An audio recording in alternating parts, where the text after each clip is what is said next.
Welcome to the eMotion LV1 video tutorials.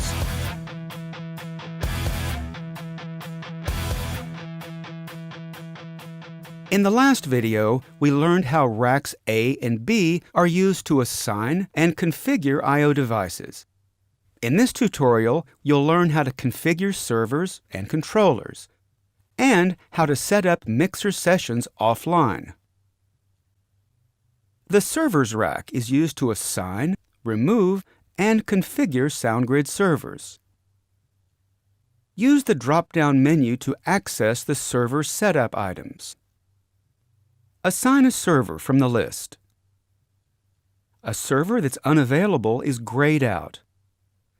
The Server Network Buffer menu item sets the amount of time it takes for audio to stream from the I/O to the server and back.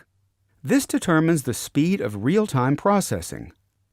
Lower settings result in lower system latency and greater responsiveness. Higher settings yield more stability but greater latency.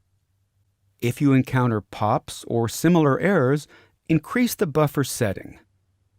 Remove releases the server. Server status is displayed on the icon itself. Just like on the I/Os, On indicates that the server is present and operational. If the server's firmware is not compatible with your SoundGrid software, the rack slot will remain red until the server firmware is updated. Launch the updater, if needed, by clicking on the FW button.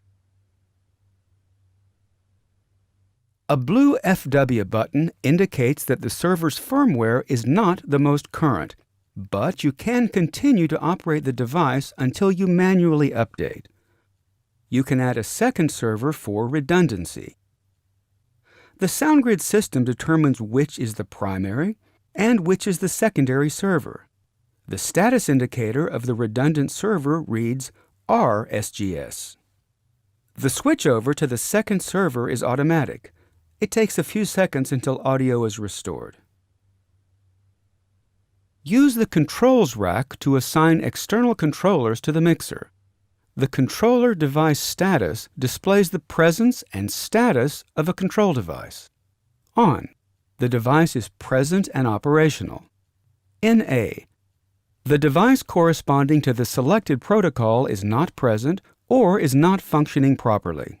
The device's drop-down menu lists all available controller protocols, whether the associated device is connected or not.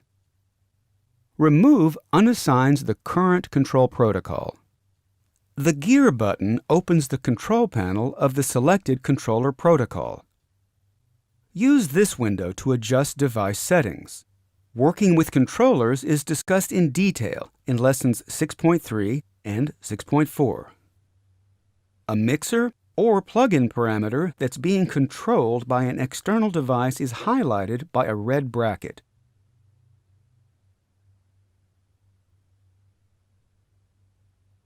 The mixer can be completely pre-configured or modified offline without a server or I/Os.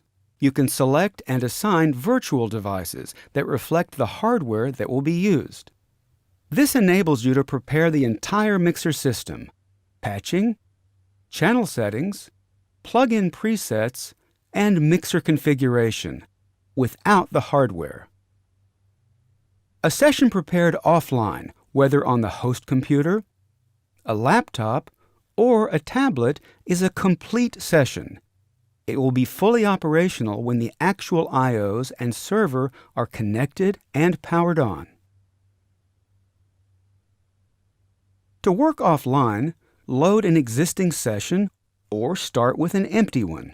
Choose a slot in one of the I/O device racks and open its menu. Select an I/O that you wish to use virtually. Choose the same devices in the same slots that you'll be using when you run the session for real. The offline device will appear in the rack. Its text will always appear red, and the icon will read offline. Set up your session. The offline device's inputs and outputs are available in the patch window and in any mixer window where devices can be routed. configure all channels, auxes, internal routing, and plugins, just like you do when the devices are physically present.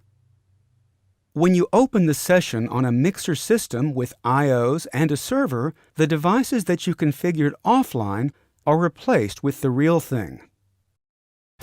We've now covered most of what you need to know about the System Inventory page. For more details, please refer to the eMotion LV1 User Guide, which you can view by clicking on the Waves logo in the upper right corner of any mixer window. You can also download it from the Waves website. The next video is about managing sample rate in the eMotion LV1. Thanks for watching this eMotion LV1 video tutorial. See you next time.